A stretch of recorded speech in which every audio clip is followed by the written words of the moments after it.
Operation Protective Edge has entered its 9th day. Some 202 Palestinians have been killed in more than 1,750 Israeli airstrikes in the Gaza Strip. Hamas and Islamic Jihad have fired 1,215 rockets and mortars at Israel, reaching the length and breadth of the country, killing one Israeli and sending millions into bomb shelters.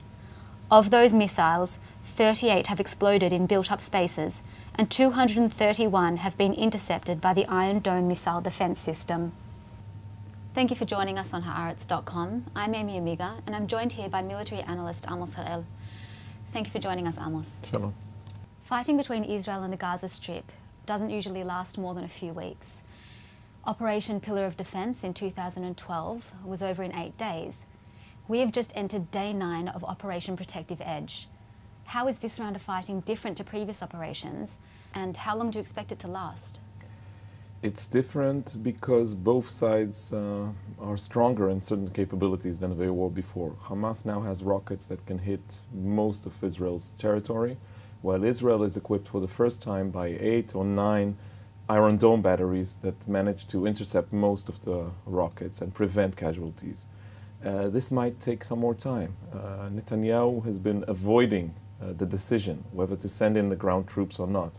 For the last few days, the cabinet is deliberating this almost every night, but I think he's very close to the time of decision. Since yesterday morning, because Hamas decided not to respect the Egyptian proposal for a ceasefire, the pressure, the political and the public pressure on the Prime Minister to act and to make the decision to send in the ground troops is enormous, and he will have to make his mind by the next 48 hours or so. And if the ground troops go in, do you expect that? How long do you expect that to last? It could take quite some time. If they go for a medium-scale operation, then there will be all kinds of skirmishes on the border with Hamas armored troops and so on, and there will be continued rocket fire to Israel. If they decide to go for a bigger operation, enlisting more reserves and sending in huge amounts of ground troops to take control of parts of the Gaza Strip,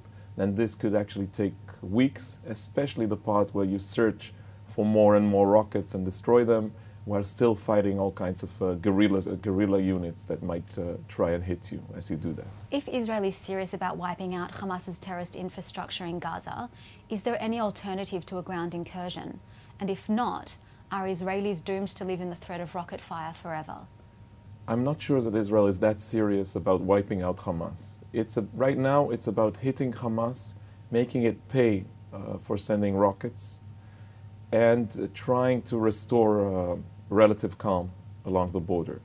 If the Prime Minister does accept the pressure from within his government and decides to go all the way, then this will be much stronger. It will take more time, and it will be more aggressive on both sides with much higher casualties than before.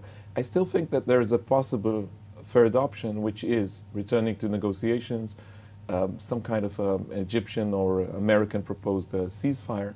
But we know from experience that usually all we get by these agreements is just delaying the problem, not solving it, delaying it for a next round of events, maybe in a year or so. Well, that pressure really has come from even the innermost parts of his cabinet. Foreign Minister Victor Lieberman said just yesterday that the only solution here is reoccupying Gaza. From a military perspective, how feasible is that option, and is it good for Israel? It's a feasible option. It's not good for Israel. Lieberman is probably the only voice inside the cabinet saying this. He has said that publicly, which is quite strange, but then again, Israeli politics is usually quite strange. I don't think most of the generals or the ministers actually believe in that kind of solution. It's possible to do, but it will cost lives on both sides, and it will get Israel in a terrible mess internationally. Of the 202 Palestinian casualties, some half to 2/3 of those are civilians, depending on who's estimating. Is Israel doing enough to protect Palestinian civilians, and indeed could it do more? I think the problem is almost unavoidable. Once Hamas decides to fight from within the civilian population, hiding behind the Palestinian population and shooting at Israeli cities and towns, it's almost impossible for the IDF to strike and hit only Hamas fighters and not civilians. Comparing that to the Americans in Iraq or Afghanistan or other nations fighting similar struggles, I don't think that Israel should be looked upon as doing something very different or being uncareful about that. We've been through that experience in Castlade operation 6 years ago. I think for now, the Israeli Air Force is quite more cautious than it had been 6 years ago. How does it compare to the American military in terms of how well it protects the civilians? It's a different issue because the United States is never fighting rocket launches from Mexico, from the Canadian border. Okay. But if you compare what's the orders for commanders on the field in Gaza, they're usually quite strict about the possibility of hitting civilians, and we need an approval from very high up to any danger for Palestinian civilians. This is not the case with Americans in Afghanistan, where the statistics of civilian casualties are much higher than they are here. Still, having said that, it will get more and more complicated as we go along, especially if Israel sends the ground forces.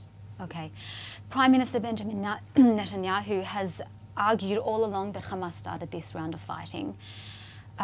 What do you think Hamas hopes to achieve, and is it likely that it will achieve this through any diplomatic agreement, through a ceasefire or through its rocket fire? I think Hamas is in a tight spot. It suffered blows from Israel, the operation in 2012. Its relationship with Egypt has changed for the worst because of the regime change there last year.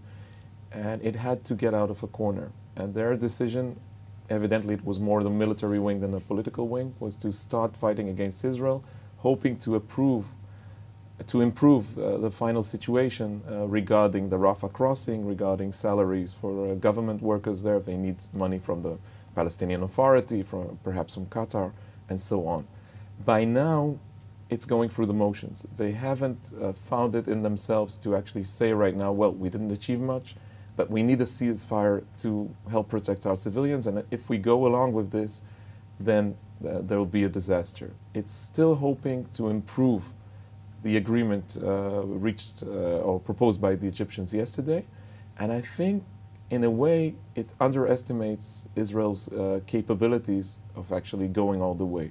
And Hamas has made that kind of mistakes in the past. It could be crucial, it could be even tragic for the Palestinians in Gaza if Hamas continues in that kind of course. All right, thank you very much for joining us, Amos Harel. I'm Aimee Amiga, and you're on Haaretz.com.